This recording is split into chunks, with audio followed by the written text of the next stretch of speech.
क्या आप पहली बार अपने बजरीज की ब्रीडिंग कराने जा रहे हैं? बहुत बढ़िया। अपने प्यारे पंछियों के परिवार को बढ़ाने का सोच रहे हैं, ये सुनकर तो मैं भी बहुत एक्साइटेड हो गया। लेकिन दोस्तों, एक बात हमेशा याद रखना, ब्रीडिंग कोई बच्चों का खेल नहीं है। एक छोटी सी गलती भी आपके प्यारे पक्षियों की सेहत पर भारी पड़ सकती है। इसीलिए जरूरी है कि पूरी जानकारी और तैयारी के साथ आगे बढ़ें। तो आज की इस वीडियो में हम बात करेंगे बजरीज की ब्रीडिंग से जुड़ी हर जरूरी बात के बारे में। सही उम्र क्या है, कैसा सेटअप चाहिए, अंडों का क्या करना है, बच्चों की देखभाल कैसे करनी है, सब कुछ बताऊंगा, वो भी एकदम सिंपल भाषा में, जैसे मैं अपनी रसभारी और मिट्ठू को समझाता हूं। सबसे पहली और जरूरी बात, ब्रीडिंग के लिए आपके बजरीज सही उम्र के होने चाहिए। मेल बजरी कम से कम 10 से 12 महीने का और फीमेल बजरी 12 से 14 महीने की होनी चाहिए। इससे पहले ब्रीडिंग कराना खतरनाक हो सकता है, बच्चों की सेहत पर असर पड़ सकता है और मुश्किलें भी आ सकती हैं। अब बात करते हैं सही जोड़ी की। देखिए, जबरदस्ती का कोई काम नहीं होता, प्यार होना चाहिए। आपके बजरीज को एक दूसरे को पसंद करना जरूरी है। अगर वो साथ में बैठते हैं, एक दूसरे को चोंच से साफ करते हैं, तो समझ जाइए कि प्यार की शुरुआत हो चुकी है।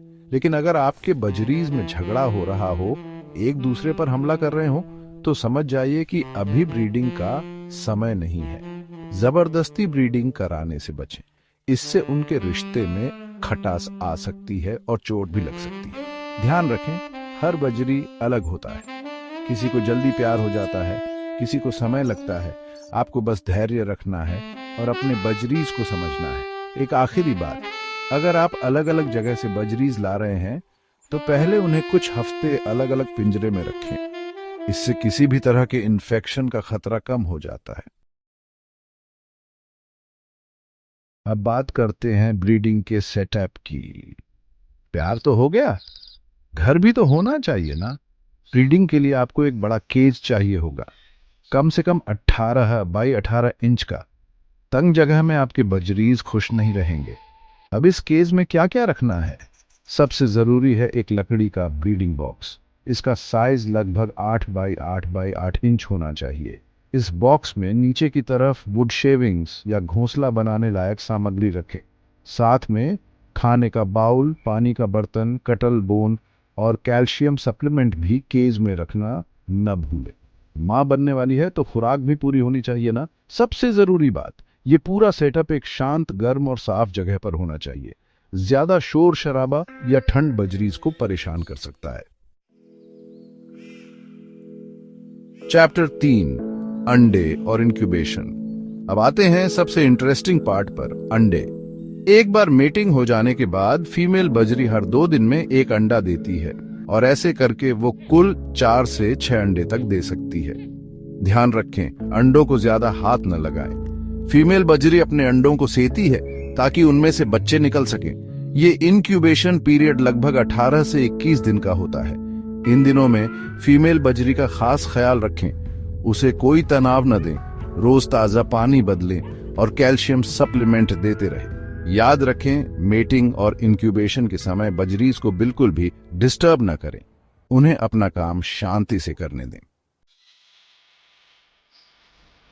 चैप्टर 4, बेबी बर्ड्स की देखभाल। और फिर आता है वो खुशी का पल जब छोटे छोटे चूजे अंडों से बाहर निकलते हैं। चूजे निकलते ही फीमेल बजरी उन्हें फीड करना शुरू कर देती है और पापा बजरी भी पीछे नहीं रहते, वो माँ बजरी को खाना लाकर देते हैं। अब आपकी जिम्मेदारी बढ़ जाती है।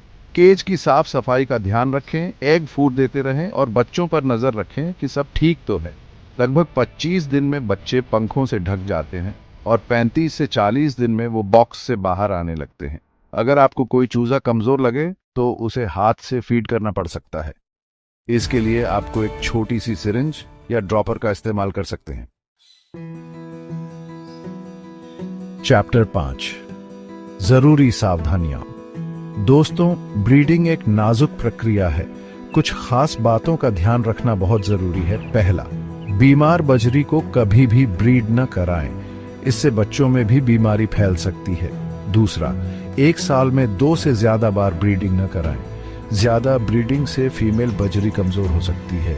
तीसरा, बेबी बर्ड्स को 40 से 45 दिन में अलग कर दें।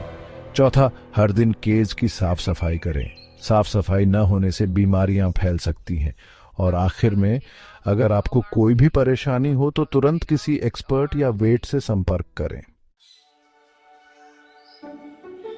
तो दोस्तों, ये थी बजरीज की ब्रीडिंग से जुड़ी कुछ जरूरी बातें। छोटी छोटी बातों का ध्यान रखकर आप अपने बजरीज को एक खुशहाल परिवार दे सकते हैं। अगर वीडियो पसंद आई हो तो लाइक जरूर करना, चैनल को सब्सक्राइब करना मत भूलना और कमेंट में बताना कि आपको सबसे ज्यादा मदद किस पॉइंट से मिली। मिलते हैं अगली वीडियो में, तब तक अपने बजरीज को खुश और हेल्दी रखें।